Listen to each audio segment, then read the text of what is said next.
In the eyes of others, it's just a carton of milk. But to him, it's the key to breaking out. Peel off the outer layer of the milk carton and you'll find a thin layer of wax paper. Mike carefully removes it and washes it clean. When he goes out, he discreetly sticks this wax paper on the keypad lock of the cell door. This way, when the guard enters the code, their fingerprints will be imprinted on the 4 keys. He just needs to peel off the paper, look at those 4 keys, and he can deduce the 24 possible combinations. Then it's just a matter of trying each code one by one. But how can he reach the keypad? Mike crumples up some toilet paper into small balls and keeps squeezing toothpaste into them, making soft, sticky spheres. He then wraps them in paper, kneads and compresses them, turning them into a big, sticky ball. One day, when the guard is unlocking his handcuffs, he quietly stuffs the ball into the keyhole of the small cell window. This way, even if the guard locks the window, he can easily push it open. Next, he just needs to reach his hand out through the window and try the codes one by one. At most, it'll take 24 attempts to succeed. But to avoid the cameras, he needs to know the guard's movements in advance. Mike has always relied on listening to the sound of doors opening and closing to judge. Every afternoon, after the guard brings him back to his cell, they leave to chat. During this time, the surveillance room is empty for a full 7 minutes. This is his breakthrough point. What to do after escaping the cell? Don't underestimate Mike. He knows full well that a successful prison break requires 3 key elements: familiarity with the prison's routines, knowledge of the internal layout, and outside assistance. He has already mastered the first 2. As soon as he entered the prison, he carefully observed the entire facility and discovered that the only weak point is the fire station next door.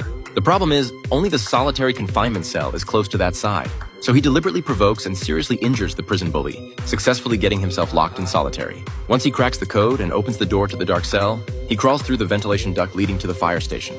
While the guards are distracted, he quietly exits through the vent, arrives at the fire station, and quickly changes into the spare firefighter uniform there. This is where the third element comes into play: outside help. He had already arranged with his partner to detonate a car at this specific time. When there's a fire alarm, the fire truck immediately sets out. Mike hides under the truck and rides with it to the scene.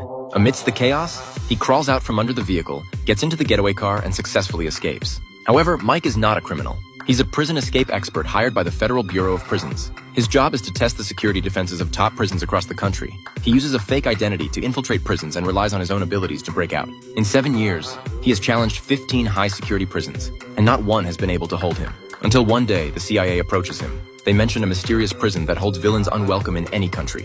The CIA wants to test its security, but they can't even confirm where this prison is located.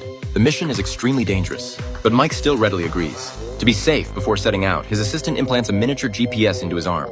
But as soon as he steps outside, Mike is captured. The attackers are unusually vicious. They first stun him with a taser, then seem to have anticipated it and directly use tools to dig out the GPS from his arm. Finally, they inject him with a sedative, knocking him unconscious. When Mike opens his eyes again, he finds himself in an unfamiliar prison. And when he sees the sight, he's completely shocked. The cells of the entire prison are actually made of transparent glass. Every move of the prisoners, including going to the bathroom,